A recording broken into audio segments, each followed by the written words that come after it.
Hello friends, welcome all of you to English by English. ඉතින් යාළුවනේ ඔයාලා හැමෝම පිළිගන්න English by English YouTube channel එකට ආදරෙන් අදත් මේ වීඩියෝ එකෙන් අලුතින් අපේ ඉංග්‍රීසි භාෂා හැකියාව වර්ධනය කරගන්න පුළුවන් ගොඩක් වටින දෙයක් ඉගෙන ගමු. හරි. අපි මුලින්ම හවොත් අපි යම් කෙනෙක්ගෙන් කැමතිද කියලා අහන්නේ කොහොමද ඉංග්‍රීසියෙන්? අපි ගොඩක් use කරන්නේ do you like කියන එක.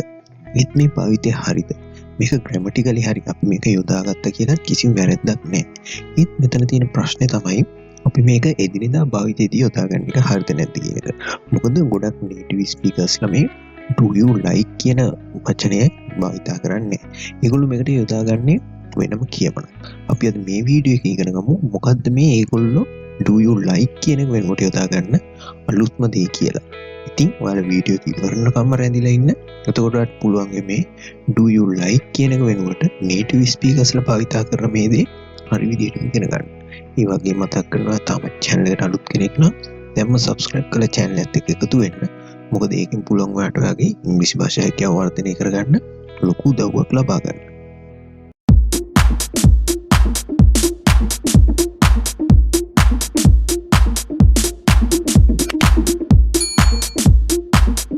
ඉස්සෙල්ලා කිව්වා වගේ අපිට මේ do you like කියන එක යොදා ගන්න පුළුවන් යම් කිසි දෙයක් කැමතිද කියලා අහන්න. ඒත් අපි මේ වීඩියෝ එකෙන් සාකච්ඡා කරනවා කිව්වේ මේක වෙනුවට යොදා ගන්න පුළුවන් විකල්පයක් ගැන. එහෙම නැත්නම් මේකට යොදා ගන්න අපිට හොඳම ක්‍රමය ගැන.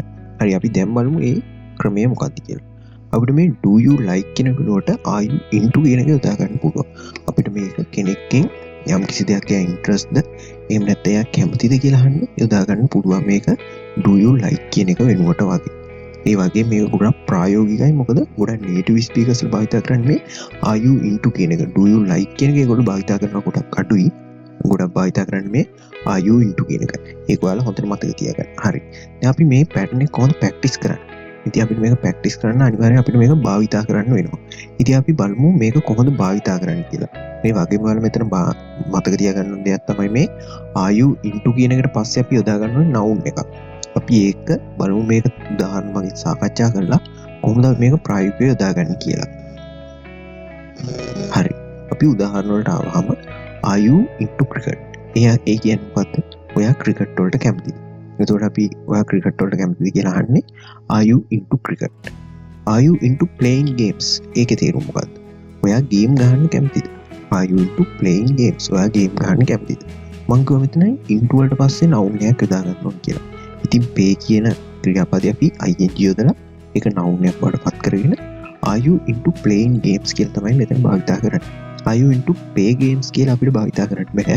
අනිවාර්යයෙන්ම භාවිත කරන්න ඕනේ are you into playing games කියලා. are you into her? ඔයා ඒට කැමතිද? අපි සාමාන්‍යයෙන් අහන්නේ do you like her කියලා. ඔයා ඒට කැමතිද කියලා. ඒත් ඒක ප්‍රායෝගිකව අහන්න පුළුවන් අපිට are you into her? are you into her? ඒක භාවිත කරන්න ගොඩක් පහසුයි. එතකොට ඒක තේරුම ඔයා ඇයට කැමතිද? ඉතින් මේ වගේ වහක් අපිට ඕන තරම් මේ are you into දාලා පාවිච්චි කරන්න පුළුවන්. ඔයාලට do you like කියන එක නිකම්ම ගොඩක් ප්‍රැක්ටිස් එකෙන් එන දෙයක්. ඒත් මේ are you into කියන එක ඒ තත්ත්වෙට යොදා ගන්න ඔයාලා ගොඩක් මේක ප්‍රැක්ටිස් කරන්න වෙනවා. මේ වගේ උදාහරණ ගොඩක් හදන්න වෙනවා. ඉතින් ඒ නිසා පුළුවන් තරම් මේක ප්‍රායෝගිකව භාවිත කරන්න උත්සාහ කරන්න. පුළුවන් තරම් මේකේ උදාහරණ හදන්න. අපි තවත් උදාහරණ කීපයක් බලමුකෝ. හරි. උදාහරණ වලට ආවම are you into horror movies? ඒ කියන්නේ ඔයා හොල්මන් ෆිල්ම්ස් වලට කැමතිද? ඔයා හොල්මන් ෆිල්ම්ස් වලට කැමතිද කියලා අහන්න පුළුවන්. are you into horror movies? are you into eating cake? ඔයා කේක් කන්න කැමතිද? do you like cake කියනවට වගේම අපිට මේක කියන්න පුළුවන්.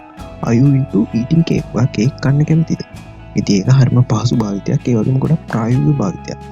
ඉතින් මේ are you into කියන එක නිසා අපිට ගොඩක් මේ ඉංග්‍රීසි භාෂාවේ ප්‍රායෝගිකව යොදා ගන්න පුළුවන්.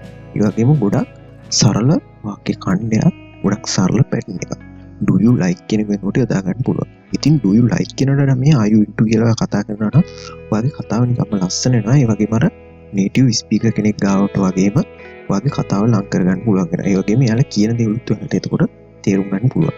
මොකද ඒගොල්ලෝ ගොඩක් වෙලාන්නේ are you into කියන එක දාලා කතා කරොත් ඔයාලට තේරෙන්නේ නැති වෙන්න පුළුවන්. යාලා ගොඩක් වෙලාට යොදාගන්නේ මේ are you into කියන එක තමයි. ඒ නිසා මේක හොඳට මතක තියාගන්න. යම් කිසි දෙයක් කැමතිද එහෙම නැත්නම් ඒ දෙයට ඉන්ට්‍රස්ට් ද කියලා අහන්න අපිට are you into දාගන්න පුළුවන් කියන එක. ඉතින් දැන් අපි සාකච්ඡා කරමු කොහොමද මේක මතක තියාගන්නේ කියලා. ඒකට කරන්න තියෙන හොඳම දේ තමයි ඔයාලා අනිවාර්යයෙන්ම උදාහරණ හදන්න ඕනේ. උදාහරණ හදලා ඒක ඔයාලා ප්‍රැක්ටිස් කරන්න දවසින් දවස. මේ වගේ පැටර්න් හොයාගෙන පුළුවන් තරම් ප්‍රැක්ටිස් කරන්න. දැන් මේ channel එකේ වුණත් ඔයා දන්නවා ගොඩක් patterns ගැන මම වීඩියෝ කරලා තියෙනවා. ඔයාලට ඒවා බල ආයි practice කරන්න පුළුවන්. අනිවාර්යයෙන්ම මේකෙන් comment විදියට දාන්න ඔයාගේ වාක්‍ය ටික. ඔයා හදලා ඔයාගම හිතලා මේ pattern එක යොදාගෙන ඒකෙන් හදලා වාක්‍ය ටික අනිවාර්යයෙන්ම comment කරන්න comment section එකෙන්.